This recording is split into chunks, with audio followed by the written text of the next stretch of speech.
Hi everyone, today I am discuss about mutual inductance of two long क्या coaxial solenoid. एक ही axis में क्या है, दो लॉन्ग कोएक्सियल सोलेनोइड है, टू लॉन्ग कोएक्सियल सोलेनोइड।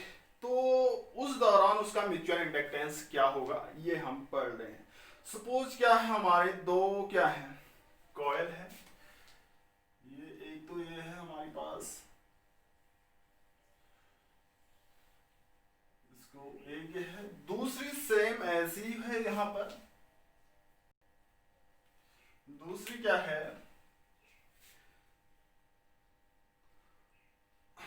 दूसरी सेम है हमारे पास,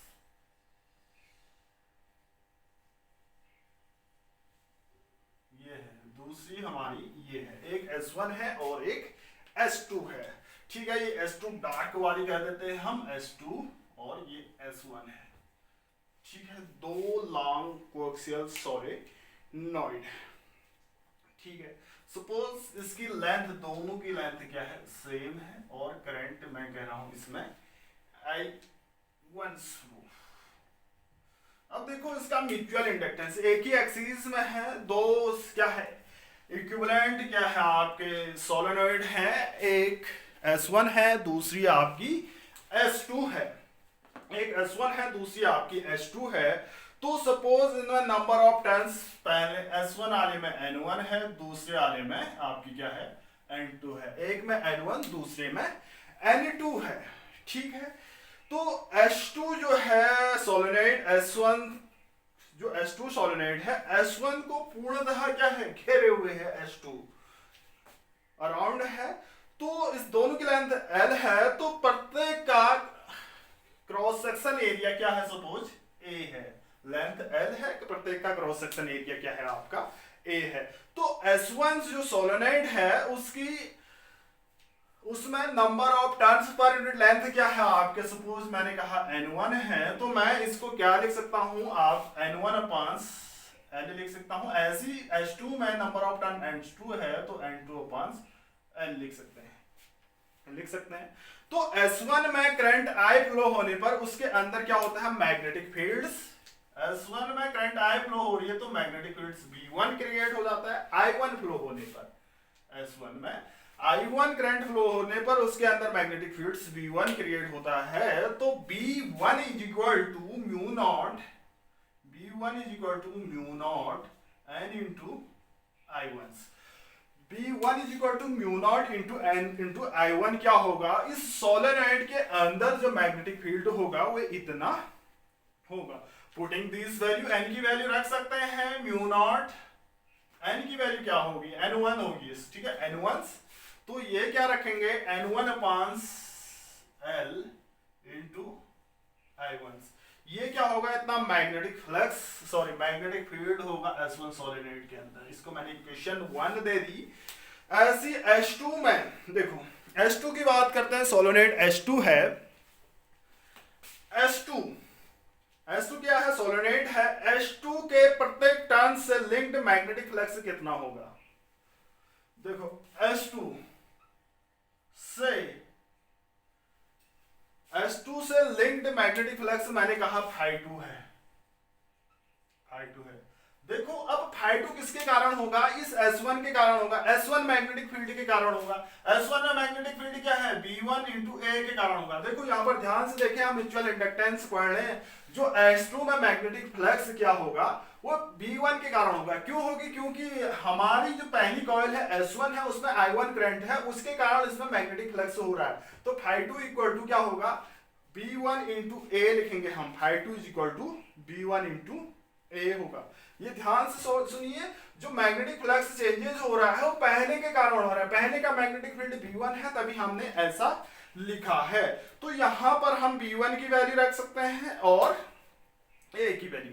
B1 क्या होगा आपका, देखो ये तो B1 होगा, अगर इसमें नंबर ऑफ टर्न्स क्या है आपके N2 है, तो इसको हम क्या लिख सकते हैं, N2 into B1 into A लिख सकते हैं। तो φ2 इज इक्वल टू क्या होगा, N2 इंटू B1 की वैल्यू क्या होगा, mu naught N1 upon L into I1 into A।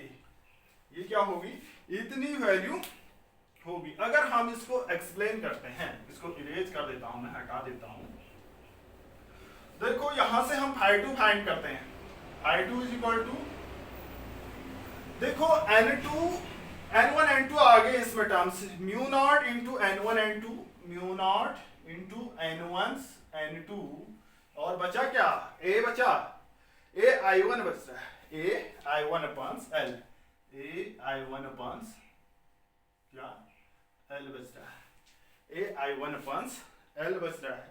तो ये इक्वेशंस में क्या दे देता हूं, सेकंड दे देता हूं, हमने कुछ नहीं दे रखा है φ2। अब देखो φ2 तो हम इतना निकाल रहे हैं, सिंस हम जानते हैं म्यूचुअल इंडक्टेंस के कारण, since definition of mutual inductance, जो φ2 होगा आपका, जो φ2 होगा M12 इंटू क्या I1 होता है, ठीक है, M12 इंटू I1 होता है।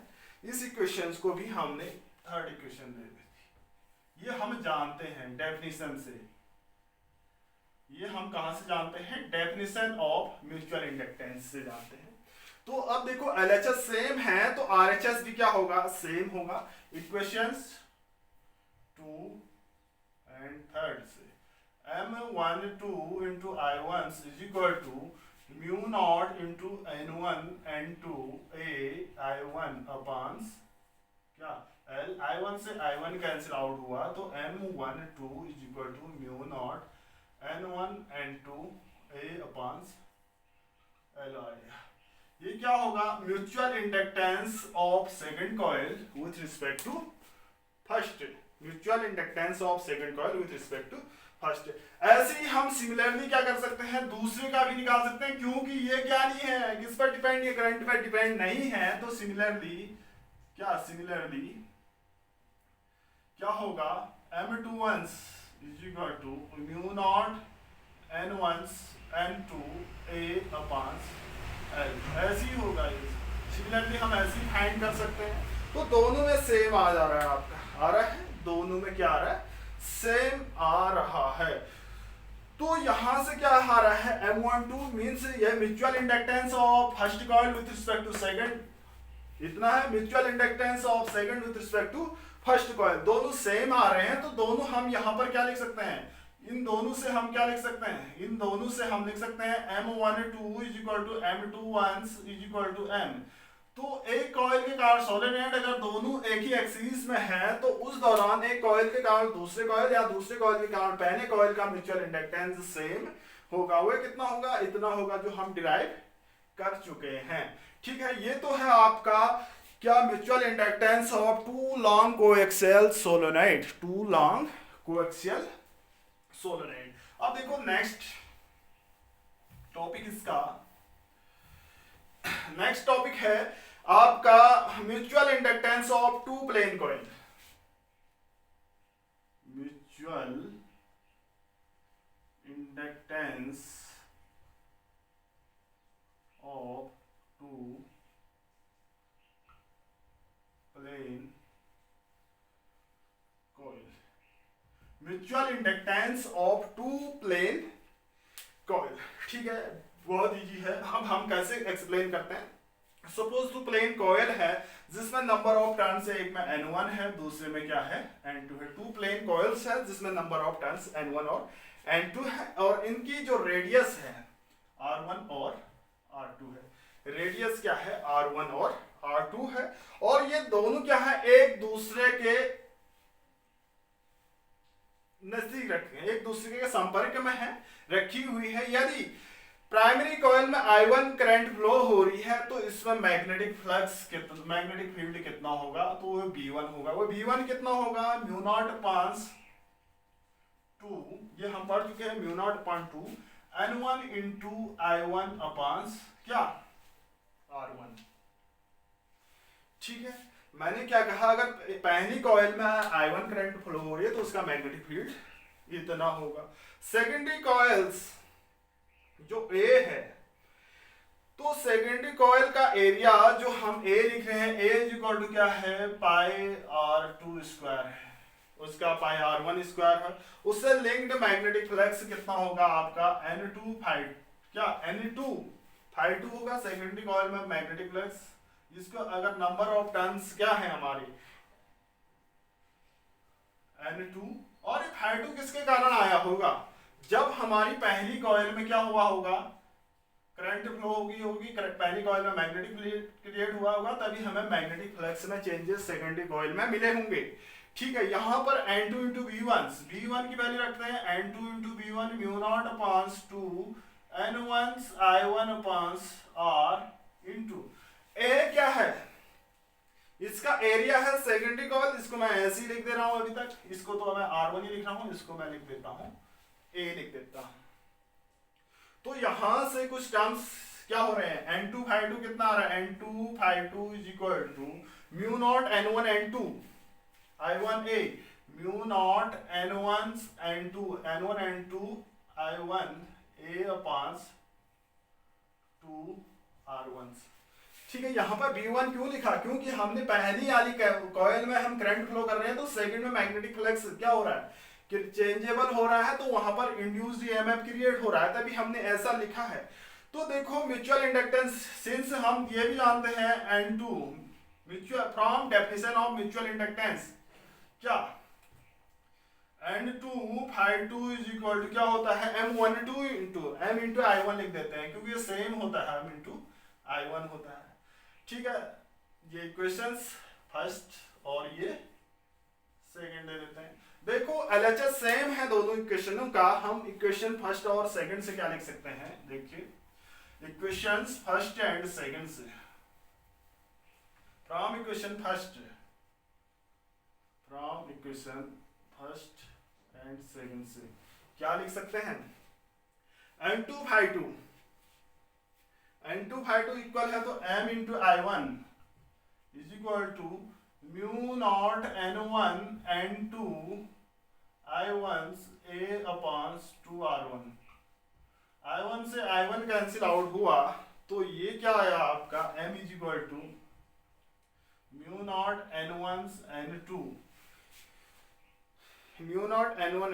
ए की जगह हम पाई R स्क्वायर 2 लिख रहे थे, हम पाई R2 स्क्वायर लिख रहे थे, पाई R2 स्क्वायर अपॉन 2 R1 लिख सकते हैं ऐसा।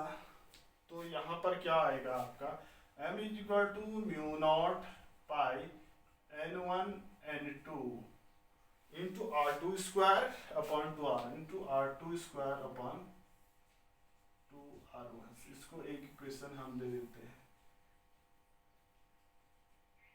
इसको एक इक्वेशन मैं दे रहा हूँ, एक्स इक्वेशन दे देता हूँ, क्या देता हूँ एक्स इक्वेशन। ये तो है म्यूचुअल इंडक्टेंस, दोनों के लिए सेम होगा। अब देखो हम क्या कर रहे हैं, यदि कॉइल की बात करते हैं, कॉइल के बीच में जो आपकी रिलेटिव परमेबिलिटी म्यू आर रखी है, कोई दूसरा मटेरियल रखा है एयर की जगह, तो इस दौरान क्या होगा M equal to mu not mu R upon 2 R1 N1 N2 into R2 square. उस दौरान म्यूचुअल इंडक्टेंस इतना होगा। ठीक है, तो यहां से क्लियर है कि म्यूचुअल इंडक्टेंस कॉइल के geometrical N1 N2 R1 R2 पर डिपेंड करने के साथ साथ उसके मध्य रखे क्या क्रोड की मैग्नेटिक परमेबिलिटी पर भी डिपेंड करता है। तो ऐसे हम निकाल सकते हैं दूसरे के लिए, यहाँ पर R1 हो जाएगा, यहाँ पर R2 हो जाएगा, सेम इसका उल्टा होगा। ठीक है, ये तो है हमारी क्या mutual inductance of two plane coils. अब देखिए इसकी बात करते हैं क्या effect of various factor on mutual inductance. Effect of various factors on mutual inductance, mutual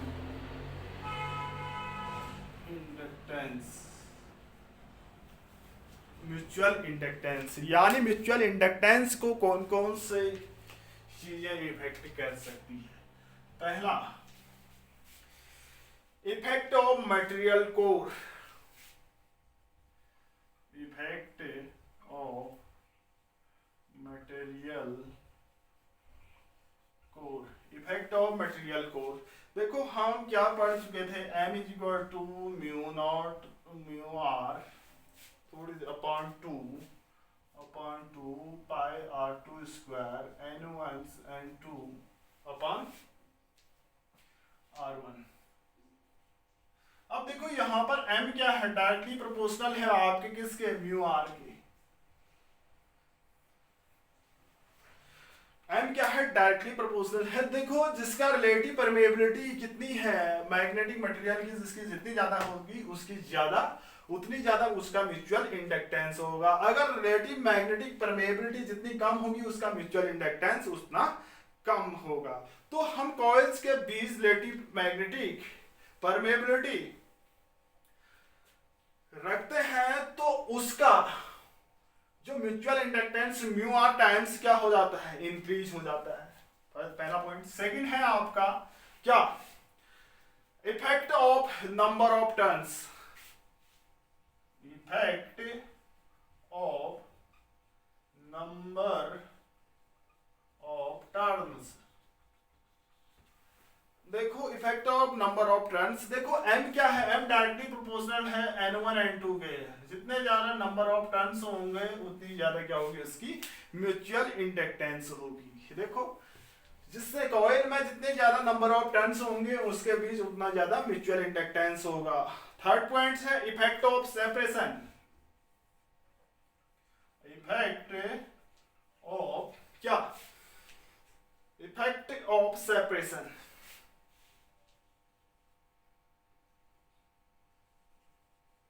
effect of separation, देखो जैसे कॉइल के बीच की दूरी हम क्या करते हैं, बढ़ाते हैं तो लिंक जो होती है, जो मैग्नेटिक फ्लक्स लिंक्ड होता है वो कम होते जाता है, जिससे क्या होगा आपका मैग्नेटिक फ्लक्स भी कम हो, सॉरी म्यूचुअल इंडक्शन भी कम हो जाता है। देखो जैसे जैसे हम कॉइल के बीच क्या है उसकी डिस्टेंस इंक्रीज कराएंगे, सेपरेशन इंक्रीज कराएंगे, सेपरेशन इंक्रीज होगा तो मैग्नेटिक फ्लक्स जो लिंक्ड हो रहा है वो उसमें कमी आएगी, उसमें कमी आएगी तो m क्या होगा आपका, कम होगा। ठीक है, लास्ट पॉइंट्स क्या, effect of coupling, effect of क्या, कपलिंग।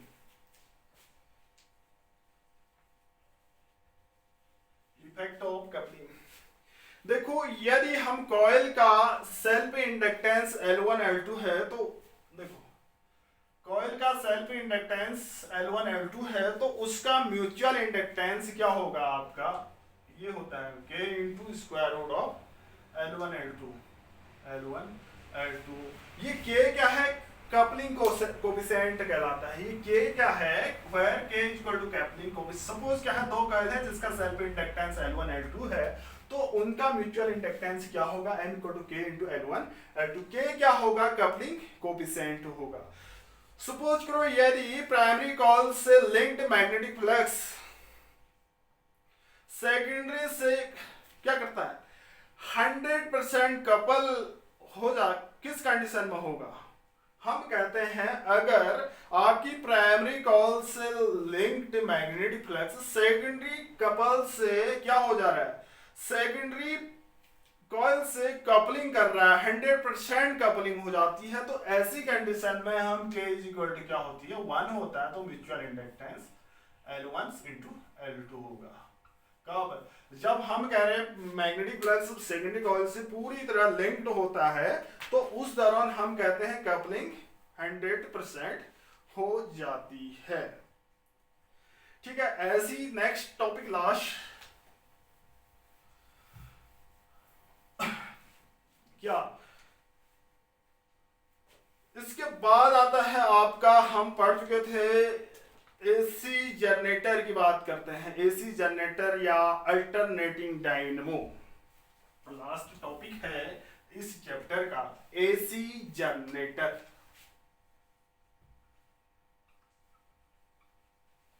एसी जनरेटर या डायनेमो या अल्टरनेटर या डायनेमो, इसको हम अल्टरनेटर भी कहते हैं, अल्टरनेटर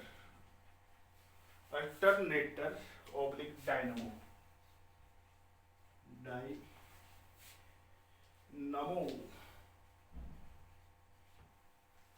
एसी जनरेटर।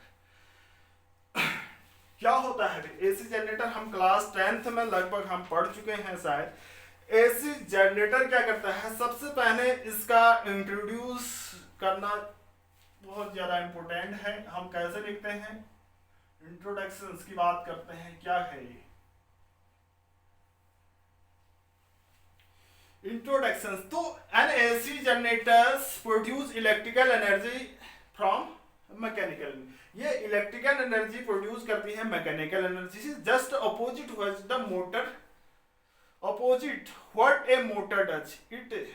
ठीक है, यह एक ऐसी डिवाइस है जो क्या एसी क्या इलेक्ट्रोमोटिव फोर्स क्रिएट करने के काम आता है। एसी ईएमएफ को क्रिएट प्रोड्यूस करने के काम आती है। यह क्या करता है? मैकेनिकल एनर्जी को इलेक्ट्रिकल एनर्जी में कन्वर्ट करता है। इंट्रोडक्शन सीधे मैकेनिकल एनर्जी को इलेक्ट्रिकल एनर्जी में क्या करता है? कन्वर्ट करता है। देखो, यह एक ऐसी डिवाइस है जो एसी इलेक्ट्रोमोटिव फोर्स को क्या करता है? प्रोड्यूस करता है। प्रोड्यूस एसी जनरेटर, अल्टरनेटर या डायनमो, यह एक ऐसी डिवाइस है एसी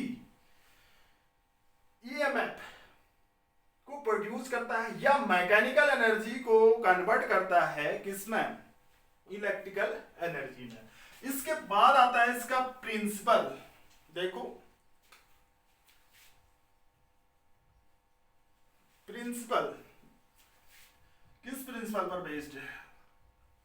देखो, ये it is based on the phenomena of electromagnetic induction. ये किस पर बेस्ड है? ईएमआई पर, इलेक्ट्रोमैग्नेटिक इंडक्शन पर बेस्ड है, जिसकी हम स्टडी करते हैं। which states that whenever magnetic flux linked with the conductor, जब मैग्नेटिक फ्लक्स किसी कंडक्टर पर लिंक्ड होता है, उसमें चेंजेस होते हैं, तो उस कॉइल में इंड्यूस्ड ईएमएफ क्रिएट हो जाता है। जब किसी कॉइल में हम क्या करते हैं? मैग्नेटिक फ्लक्स लिंक्ड होता है या चेंजेस होता है, लिंक्ड मैग्नेटिक फ्लक्स में चेंजेस आते हैं, तो उस कॉइल में क्या होता है? ईएमएफ प्रोड्यूस होता है। तो ये किस प्रिंसिपल पर बेस्ड है? इलेक्ट्रोमैग्नेटिक इंडक्शन पर बेस्ड है। हम कह सकते हैं इलेक्ट्रोमैग्नेटिक इंडक्शन पर बेस्ड है। तो ये कॉइल एक क्या है? इक्विवेलेंट्स। जब एक कॉइल को किसी इक्विवेलेंट मैग्नेटिक फील्ड में हम रोटेट करते हैं, तो उसके एंड्स के मध्य हमें एक इलेक्ट्रोमैग्नेटिक फोर्स क्या होता है? इंड्यूस होता है, जो टाइम के साथ मैग्नीट्यूड और डायरेक्शंस दोनों चेंज करता है, और एक डेफिनिट टाइम के बाद उस मैग्नीट्यूड और डायरेक्शन को क्या करता है? रिपीट करता है, उसी डायरेक्शन में रिपीट करता है। ऐसे में जो इलेक्ट्रोमैग्नेटिक फोर्स को हम क्या करते हैं? एसी इलेक्ट्रोमोटिव फोर्स कहते हैं। इस इलेक्ट्रोमोटिव फोर्स से जो करंट निकलती है, जो इस इलेक्ट्रोमोटिव फोर्स जो करंट निकलती है, उसे हम कहते हैं एसी करंट। ठीक है, जो यहां से इलेक्ट्रोमोटिव फोर्स से करंट निकलती है उसे हम एसी करंट कहते हैं। मींस ये क्या करता है? हर डायरेक्शन मैग्नीट्यूड और डायरेक्शन चेंजेस होती है, एक फिक्स साइकिल के बाद उसको रिपीट करती है। ठीक है, अर्थात हम किसी क्लोज सर्किट की बात करते हैं तो मैग्नेटिक फ्लक्स क्या होता है? चेंजेज होता है। तो उसमें इलेक्ट्रोमैग्नेटिक फोर्स क्या होता है आपका? किसी क्लोज सर्किट की बात करते हैं तो उसमें क्या होता है? किसी मैग्नेटिक फ्लक्स में चेंजेस होगा। मैग्नेटिक फ्लक्स में चेंजेस होगा तो उसमें इंड्यूस्ड ईएमएफ क्या होगा? क्रिएट होगा। इंड्यूस्ड ईएमएफ क्रिएट होता है तो उसका मैग्नेटिक फ्लक्स कितना होता है? E इज इक्वल टू, हम ये जानते हैं, -d∅v/dt। ऐसे क्या होता है? इलेक्ट्रोमोटिव फोर्स क्या होता है? क्रिएट होता है। ये तो है इसका प्रिंसिपल्स। ठीक है, ये इसका क्या है? प्रिंसिपल है। ठीक है, इसके बाद क्या आते हैं? इसके पार्ट्स। इसके बाद हम आ रहे हैं instantaneous value of induced alternating EMF. फिर आते हैं हम इसके कंस्ट्रक्शन पर, यानी instantaneous value,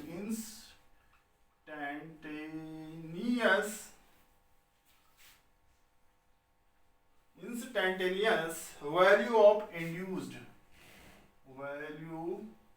of induced AC, value of induced alternating EMF, alternating EMF। अब देखो कैसे हम किसी time induced alternating value of induced EMF की वैल्यू कैसे हम फाइंड कर सकते हैं।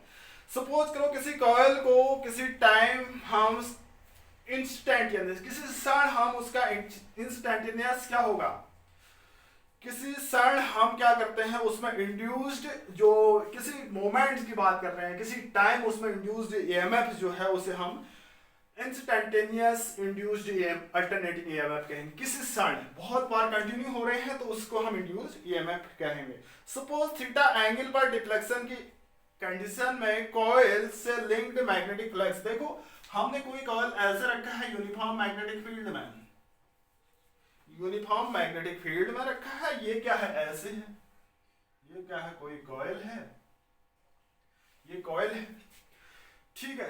ये क्या है, ये परपेंडिकुलर है, मैग्नेटिक फील्ड के परपेंडिकुलर है, और इससे क्या बना रहा है, मैग्नेटिक फील्ड की डायरेक्शन से क्या बना रहा है, थीटा एंगल बना रहा है। अगर इस कॉइल को हम रोटेट करते हैं ऐसे, इस कॉइल को हम रोटेट कर रहे हैं और इसको ऊपर की ओर रोटेट कर रहे हैं, ये हम पढ़ चुके हैं।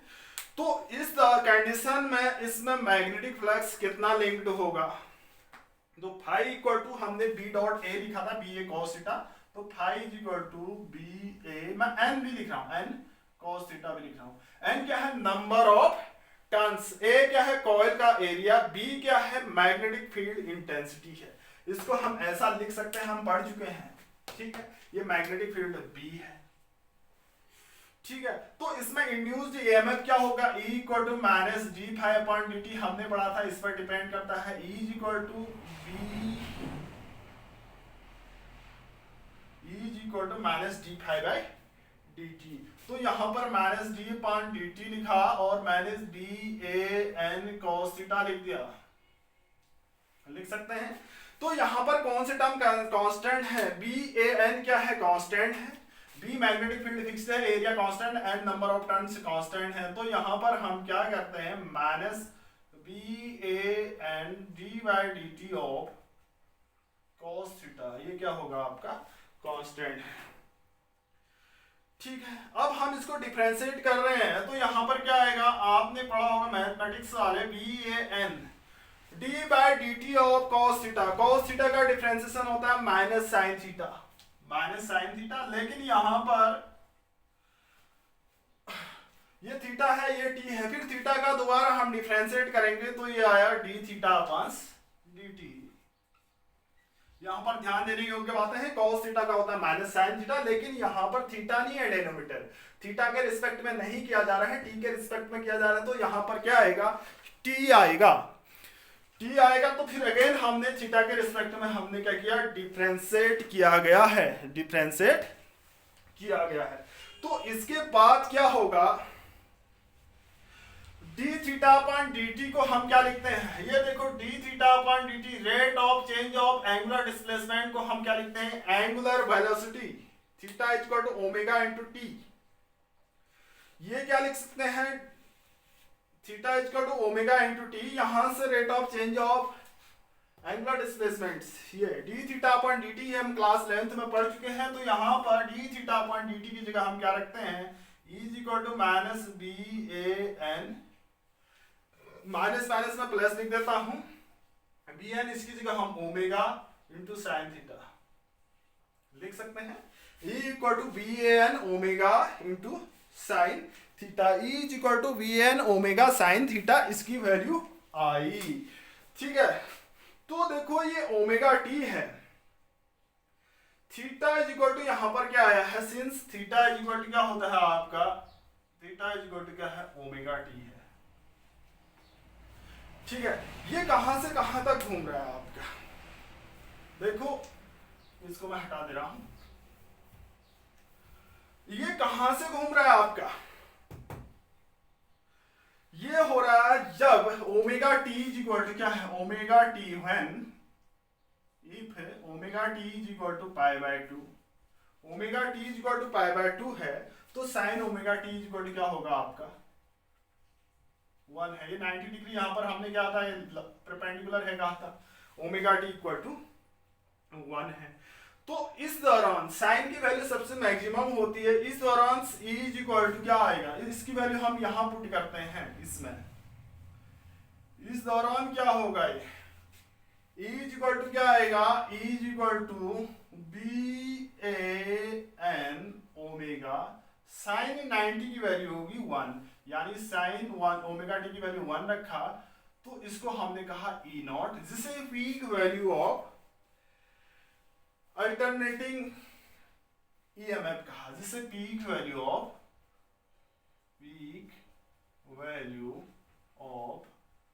अल्टरनेटिंग ईएमएफ, ठीक है। यानी साइन 90 की वैल्यू, यानी थीटा साइन की वैल्यू +1 सबसे ज्यादा होती है, इस दौरान इसकी अल्टरनेटिंग ईएमएफ की वैल्यू क्या होगी, पीक पर होगी, सबसे ज्यादा होगी।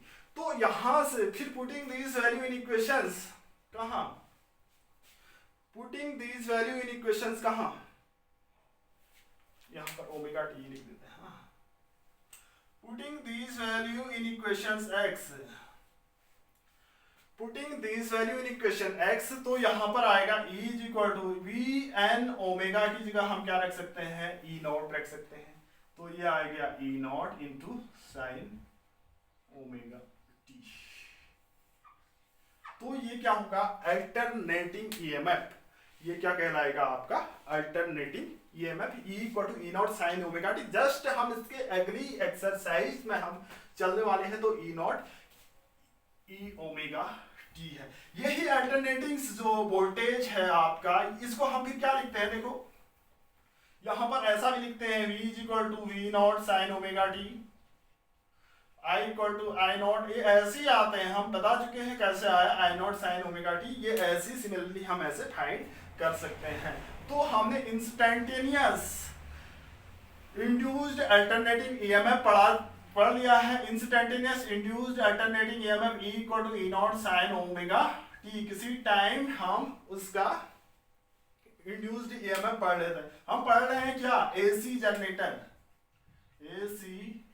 जनरेटर, हमने पढ़ा था इंड्यूस्ड यानी instantaneous induced alternating EMF E equal to E not sine omega T. जो इंपोर्टेंट है ये डेरिवेशंस जिसके बीच मैंने एक्स लिख दिया। अब देखिए इसका कंस्ट्रक्शन की बात करते हैं। प्रिंसिपल के बाद हमने इंस्टेंटेनियस जोड़ा, फिर इसके बाद थ्योरी, ठीक है। अब कंस्ट्रक्शन में क्या होगा, इसमें एक क्या होता है आपका main parts of AC generator कैसे कैसे होता है, एक होता है आर्मेचर,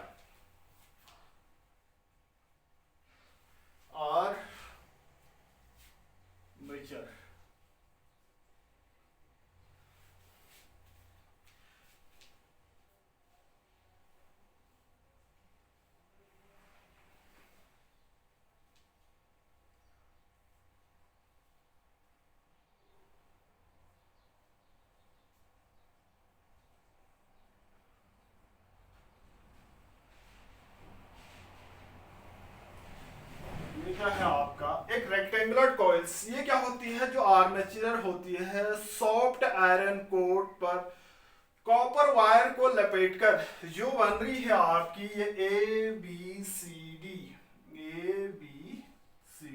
ये है आपकी आर्मेचर, ये कहलाता है A B C D. Construction पर जा रहे हैं, पहला पॉइंट है इसके कंपोनेंट्स है armature A B C D. ये क्या होता है, सॉफ्ट आयरन कोर को लैमिनेटेड किया जाता है कॉपर वायर से, यानी लपेटा जाता है, जिससे एबीसीडी तैयार होती है, इसे हम कहते हैं आर्मेचर। दूसरा होता है strong magnet, strong field of magnet.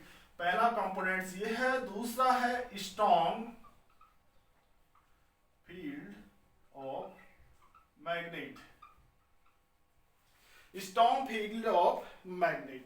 तो इसमें क्या होता है, इसमें एक क्या होता है सिलेंड्रिकल शेप, यानी एन और एस किसी स्ट्रॉन्ग परमानेंट परमानेंट मैग्नेट की बात करते हैं, किसी स्ट्रॉन्ग परमानेंट मैग्नेट का यूज किया जाता है, स्ट्रॉन्ग मैग्नेट अथवा इलेक्ट्रोमैग्नेटिक फील्ड यानी मैग्नेट का यूज किया जाता है। ये N है, ये S है, इसका यूज किया जाता है। आर्मेचर कॉइल्स क्या होती है, ये ABCD आर्मेचर कॉइल इस मैग्नेटिक फील्ड के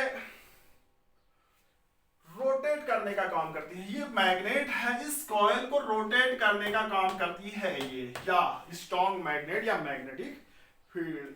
थर्ड पॉइंट है स्लिप क्या, रिंग्स, स्लिप रिंग्स।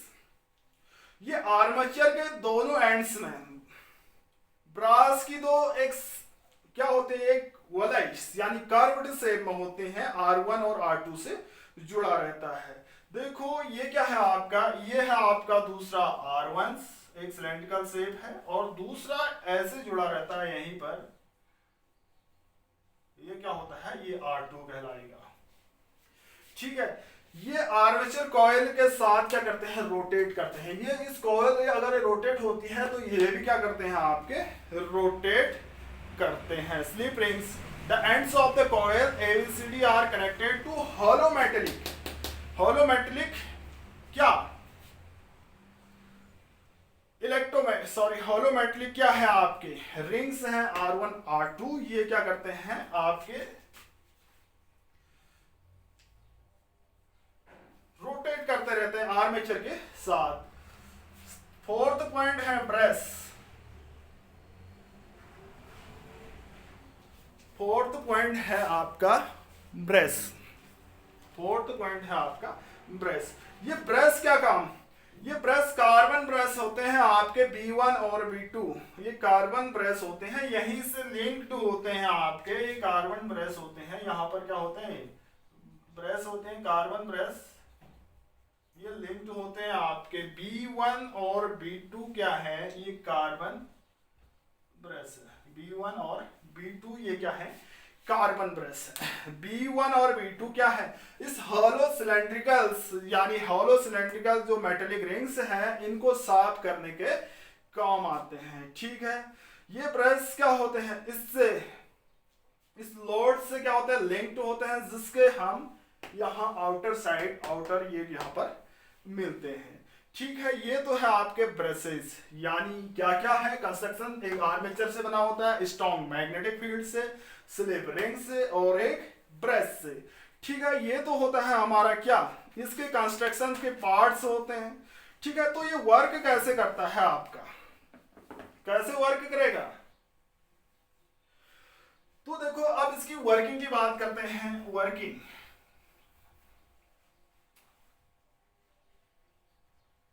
वर्किंग देखो, जैसे ही हम मैग्नेटिक फील्ड में क्या करते हैं, जब कॉइल रोटेट करती है तो उसके एंड्स पर क्या होती है, अल्टरनेटिंग क्या होती है, अल्टरनेटिंग EMF क्रिएट होता है। ठीक है, तो कॉइल AB है, जो कॉइल AB जो है आपसे, कॉइल AB से परपेंडिकुलर डायरेक्शंस में ये लेफ्ट से राइट की ओर क्या होती है, मैग्नेटिक फील्ड रेखाएं लेफ्ट से राइट की ओर ऐसे रोटेट कर रही होगी, ये लेफ्ट से राइट की ओर। ठीक है, रेखाएं हम क्या कर सकते हैं, देखी जा सकते हैं, अज्यूम की जा सकते हैं। तो यहां पर क्या होते हैं, जो आपके स्लिप रिंग्स की ओर देखने पर हमें क्या लगता है कि ये कॉइल क्या एंटी क्लॉकवाइज डायरेक्शन में क्या हो रही है, रोटेट हो रही है, एंटी क्लॉकवाइज डायरेक्शन में रोटेट हो रही है। तो यहां से क्या पता चलता है, कॉइल को जब हम एक फील्ड से ऊपर उठते हैं तो कॉइल क्या होती है, दूसरे मैग्नेटिक फील्ड लाइंस को क्या करती है, काटती है, हुई आगे बढ़ती है, जिससे हम क्या देख सकते हैं, फ्लेमिंग लेफ्ट हैंड रूल से हम क्या से देख सकते हैं, इसमें इंड्यूस्ड करंट की डायरेक्शंस को हम शो कर सकते हैं। तो इसमें क्या कर सकते हैं, फ्लेमिंग लेफ्ट हैंड रूल से इंड्यूस्ड करंट की डायरेक्शन को शो कर सकते हैं। तो फलस्वरूप यहाँ पर C और D कॉइल, C और D जो प्लग है, इसमें क्या होती है, आपकी इंड्यूस्ड करंट क्रिएट होती है। तो इसमें जो आपके स्लिप रिंग्स हैं आपकी R1 R2, स्लिप रिंग्स हैं आपके R1 R2 की ओर क्या होती है, फ्लो होती है, जिससे एक्सटर्नल जो सर्किट है R2 से R1 की ओर चलता है, R2 से R1 की ओर चलता है। जब कॉइल को रोटेट कर हाफ साइकिल लेती है तो उस टाइम AB और CD एक दूसरे के क्या होते हैं, आपके AB और CD एक दूसरे का स्थान ले लेते हैं। जब ये रोटेट होती है तो ये इसके स्थान पर, ये इसके स्थान पर चले जाती है। तो कॉइल में R2 से R1 एक्सटर्नल सर्किट में R1 से R2 की ओर फ्लो होती है। इस प्रकार जो एक्सटर्नल सर्किट में होती है हमें क्या मिलती है, अल्टरनेटिंग करंट मिल जाती है। ठीक है, अल्टरनेटिंग करंट मिल जाती है। हमने ये पढ़ा था E=E0 sin ओमेगा टी। तो ये हमें किस टाइप से मिलता है, देखो अगर हम इसमें ग्राफ ड्रॉ करते हैं इंड्यूस्ड ईएमएफ और टाइम में, देखो इंड्यूस्ड हर हाफ साइकिल में चेंजेस हो रहे हैं। इंड्यूस्ड ईएमएफ ये क्या है, आपका इंड्यूस्ड ईएमएफ है। देखो इसको हटाई देते हैं, इसकी बात कर रहे हैं वर्किंग पर ही डिपेंड है। इंड्यूस्ड ईएमएफ है हमारे पास, क्या इंड्यूस्ड ईएमएफ और टाइम में हम कर्व शो कर रहे हैं, ये इंड्यूस्ड ईएमएफ है, अल्टरनेटिंग इंड्यूस्ड ईएमएफ है, अल्टरनेटिंग इंड्यूस्ड ईएमएफ है। तो इसमें ये टाइम है। तो हर हाफ साइकिल की बात करते हैं तो क्या होता है, इस टाइप का कर्व होता है आपका साइनसोइडल कर्व। तो यहाँ पर एक साइकिल कंप्लीट होता है आपका। तो यहाँ पर क्या होते हैं, 90 पर क्या होता है, यहाँ पर होती है कॉइल, यानी कॉइल 360 डिग्री पर घूमती है आपकी। तो ये क्या होगी, 180 यहाँ पर होगी, ये 180 होगी, ये 170 होगी, ये 360 हो जाती है।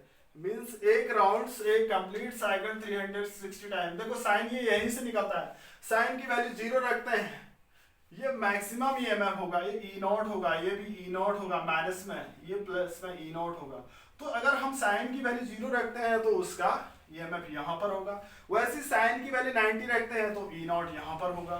तो साइन की वैल्यू 180 रखते हैं तो यहाँ पर क्या होगा, 0 हो जाएगा। फिर साइन की वैल्यू हम क्या रखते हैं, साइन की वैल्यू 270 रखते हैं, साइन की वैल्यू कितना रखते हैं, 270।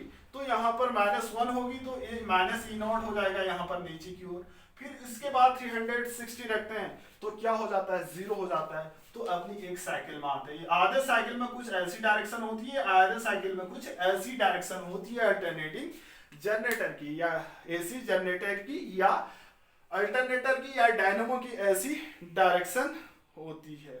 ठीक है, तो ये तो है हमारे जनरेटर्स। इन mechanical energy required for the rotations to armature. क्यों मैकेनिकल एनर्जी की रिक्वायरमेंट होती है रोटेशन आर्मेचर को रोटेट करने के लिए। ठीक है, आर्मेचर प्रोवाइड फॉरिंग water falling from the height. इसके एग्जांपल भी है हाइड्रो इलेक्ट्रिक जनरेटर्स हैं। If the steam high pressure is use करते हैं तो rotation of the armature, these are called thermal generator. ये अलग अलग टाइप के होते हैं। कैसे, कमर्शियल जनरेटर की बात करते हैं, मैकेनिकल जो एनर्जी रिक्वायर्ड होती है आपके रोटेशन आर्मेचर को रोटेट करने के लिए, प्रोवाइड बाय, कैसे प्रोवाइड किया जा सकता है उसको रोटेट करने के लिए, वाटर फॉलिंग फ्रॉम हाइट से किसी पानी को गिराते हैं, यानी जैसे डैम्स से, वो वाले जनरेटर कहलाते हैं आपके हाइड्रो इलेक्ट्रिक जनरेटर्स। कमर्शियल की बात, जैसे if the steam at high pressure is used produce rotation, ऐसा भी कि आर्मेचर को घुमाने के लिए हम स्टीम और हाई प्रेशर भी यूज करते हैं। These are called thermal generator. ठीक है, हाइड्रो इलेक्ट्रिक जनरेटर मींस जहां पर हम क्या करते हैं, मैकेनिकल एनर्जी को क्या करते हैं, आर्मेचर को रोटेट करने के लिए यूज करते हैं। जैसे वाटर गिराते हैं जैसे डैम से, तो उसे हम हाइड्रो इलेक्ट्रिक जनरेटर कहते हैं। जैसे ही हम आर्मेचर को रोटेट करने के लिए स्टीम होगी या प्रेशर को यूज करते हैं, उसे हम थर्मल जनरेटर कहते हैं। ठीक है, जैसे कोल है, if a nuclear fuel is used, nuclear power generator कहलाते हैं आपके ये, क्या जहां पर हम प्रेशर और वे यूज करते हैं स्टीम, तो न्यूक्लियर पावर जनरेटर कहलाते हैं। ये तो है आपकी AC generator, AC generator, alternator, dynamo. इसके साथ ही आपकी इलेक्ट्रोमैग्नेटिक इंडक्शन चैप्टर पूरा कंप्लीट होता है।